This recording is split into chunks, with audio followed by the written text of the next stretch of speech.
At 9:03 this morning, the sun, the angle of the earth, tipped as far away from the sun as is possible at this point.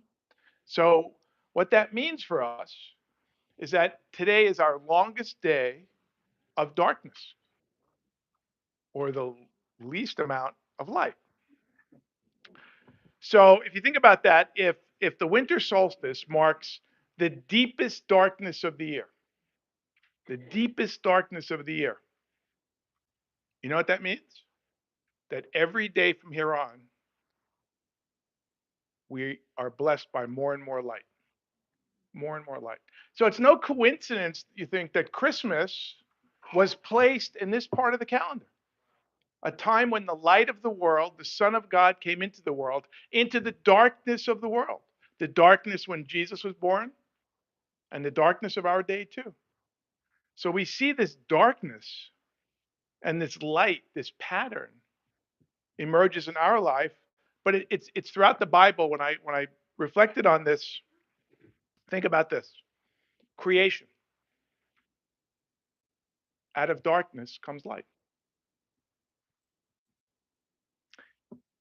Israel spent all those years in darkness, in exile, waiting for the light of salvation. Christ is born into the darkness of the world of his day, the Israel of his day, the dark religion, the dark world that he was born in. And Christ's resurrection, out of the darkness, out of the tomb without light, comes the living light of the world to bring light to all of us. So we look at darkness, not just physical darkness, but spiritual darkness. It's all around us. We live in it and through it. But scripture tells us darkness is never the final word.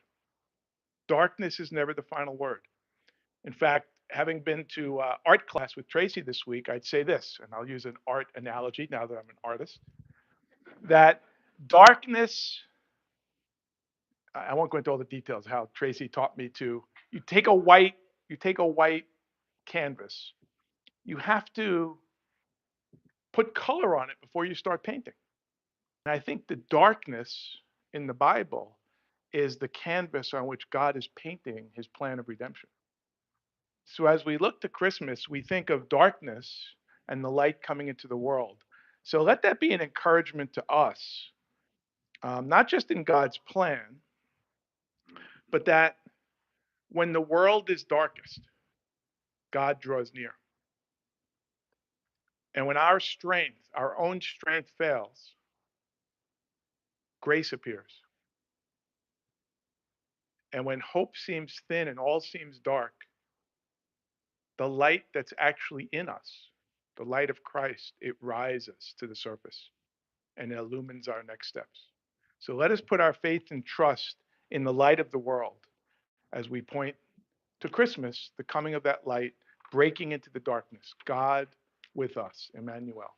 So welcome.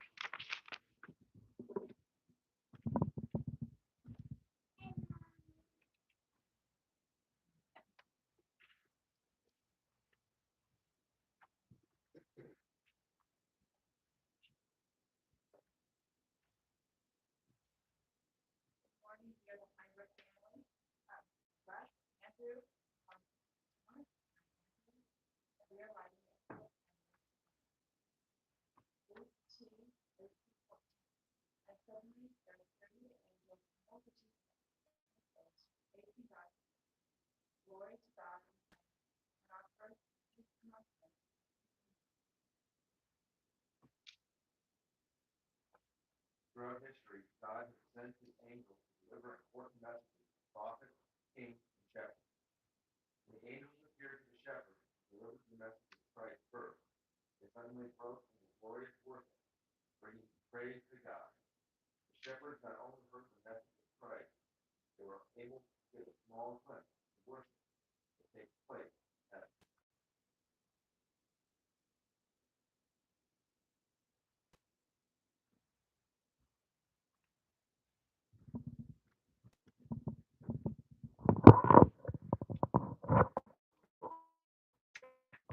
Thank you, Heimbrook family.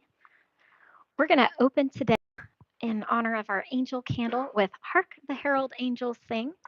So please, if you're able, stand with us, turn to number 199.